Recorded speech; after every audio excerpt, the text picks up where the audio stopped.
This summer, to celebrate turning the big 3-0, my sister and I spent a few days visiting Glacier National Park in Montana.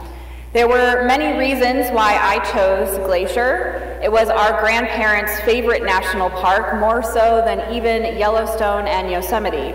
And I wanted to see why they loved it so much and allow myself to experience that level of awe and wonder we can feel so often in nature. By comparison, when my sister turned 30, we went to Vegas, so you can understand we're a little bit different. The truth is, though, it wasn't that long of a drive from my sister's house, and unfortunately the glaciers are melting at such an alarming rate that there may not be any remaining soon. So it became this mission for me to see the park as my grandparents saw it. Once we got to Glacier, we realized how much global warming is having an effect on this natural wonder. In 1850, there were 150 glaciers, hence the name. Most were still present in 1910 when the park was established. In 2010, that number fell to 25. There are now only 25 significant glaciers left to see, and by 2030, there may be none. Maureen and I saw Jackson Glacier, one of the better-known glaciers you can view from the Going to the Sun road. As we went back to the car, we both were pretty quiet as we realized that we may have just seen a sight that future generations will no longer glimpse. Jackson Glacier has shrunk in size from when our grandparents saw it to when we saw it this summer. And that matters not just for people like us to admire, but to balance the ecosystem and help sustain life. The loss of glaciers leads to alpine meadows dying, which affects the high elevation plant and animal species, and can lead to more forest fires and the devastation of this beautiful land. The trip to Glacier personalized global warming as not just a political issue out there, but as a moral issue in my own heart. Many of you could point to similar sacred places for you or your family that personalize global warming and how it's changing our landscapes, not just affecting us, but affecting all of creation.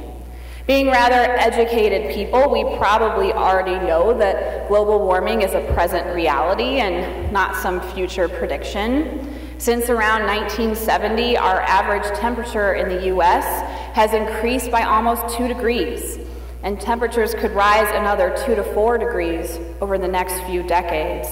Of course, the Earth has natural periods of heating and cooling, but with all the carbon dioxide, methane, and nitrous oxide in our air, the changes are happening too fast. In the past, the air temperature levels and carbon dioxide levels went up and down together. That's how it's supposed to occur in nature. Now, carbon dioxide is 40 times higher than it should be. The air is changing so fast, explaining temperature increases and glaciers shrinking like we can witness in Glacier National Park. All of this means that extreme weather events are becoming more frequent. Heat waves, cold snaps, extreme rain and snow, long periods of flooding and droughts and high winds. So unless we start making some changes to the way we function on this planet, the future doesn't look too bright. Now, I'm no scientist. I had to painstakingly look up that information that I just shared. But as an ordained minister, I can say why Christians should care about global warming and what we can do as Christians to witness to God's good creation. For us, we can go back to the beginning, to the creation story in the book of Genesis. In our sacred story, human beings are created on the 6th day. We are part of God's good creation, not the center of the universe, as we sometimes behave. The tricky part is the word dominion. in Genesis chapter 1, verse 26. The translation that Dick read from the New Revised Standard Version presents God as saying, "Let us make humankind in our image, according to our likeness, and let them have dominion over the fish of the sea, and over the birds of the air, and over the cattle, and over all the wild animals of the earth, and over every creeping thing that creeps upon the earth." The Common English Bible translates this verse, "Let us make humanity in our image to resemble us, so that they may take charge of the fish of the sea, the birds in the sky, the livestock, all the earth, and all the crawling things on earth." Finally, the Message translation, "Let us make human beings in our image, make them reflecting our nature, so that they can be responsible for the fish in the sea, the birds in the air, the cattle, and yes, the earth itself, and every animal that moves on the face of the earth."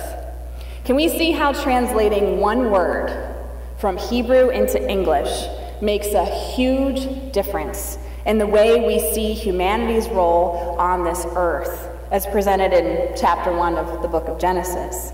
Having dominion over the earth, taking charge of the earth, being responsible for the earth itself.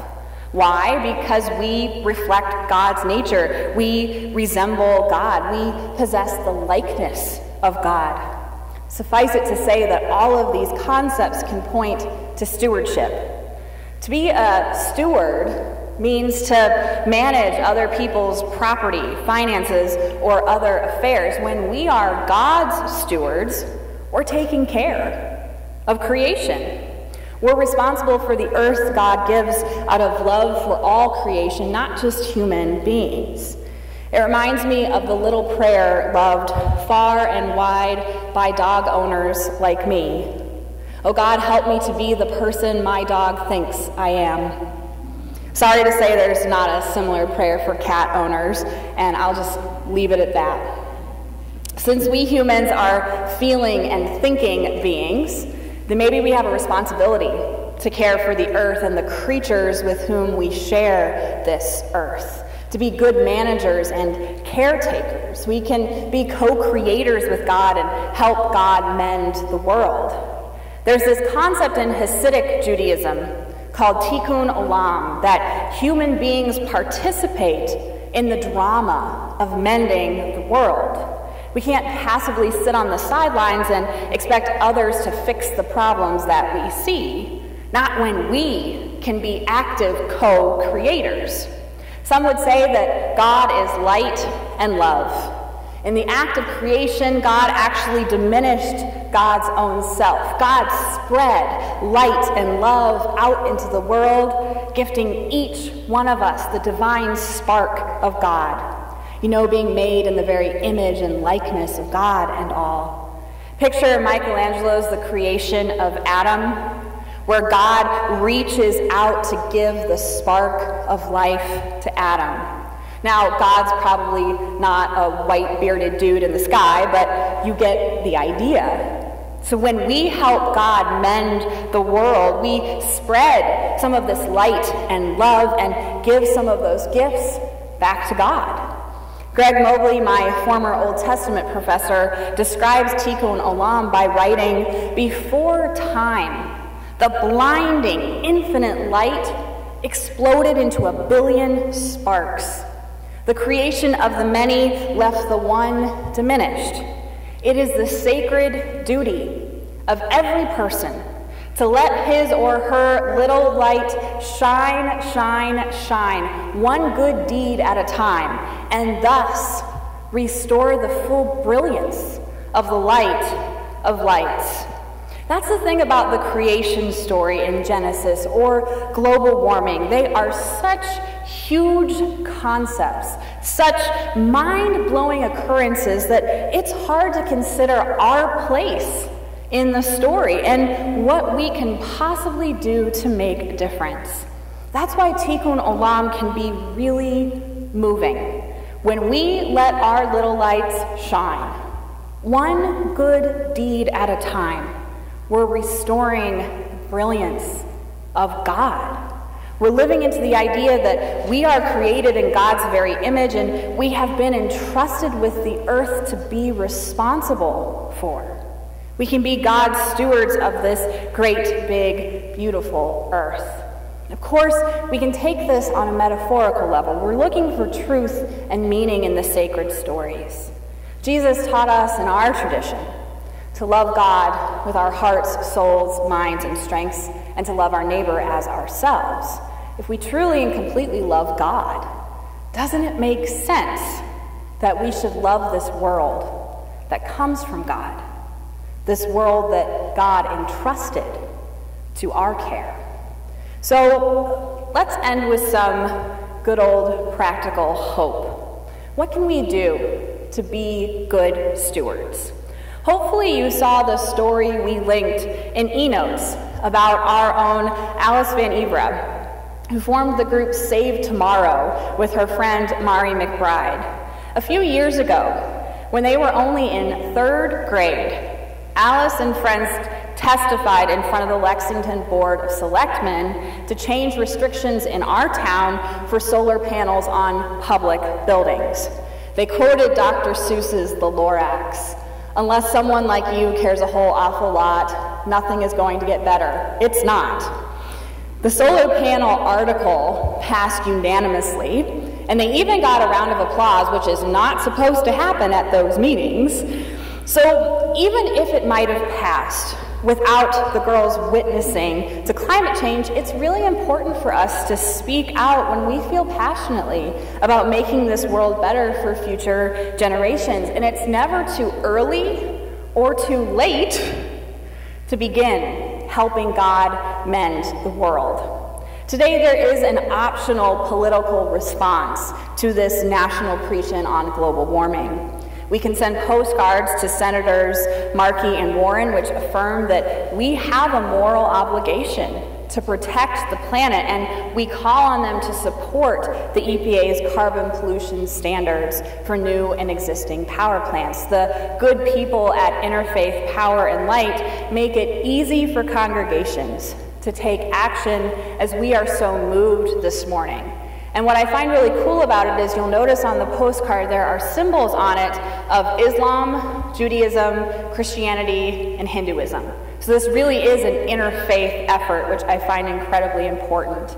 And of course, today wouldn't be happening without the tireless dedication of Barbara Moncrief over the years. So the questions become, what may inspire us in the days ahead? And what simple steps can make a difference?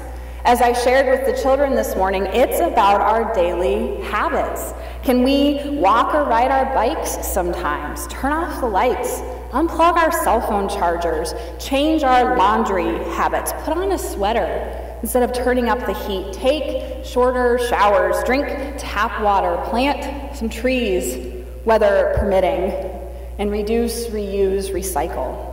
As Christians, we can respond to global warming so that the wonder of God's creation will not be lost. Thanks be to God. Amen.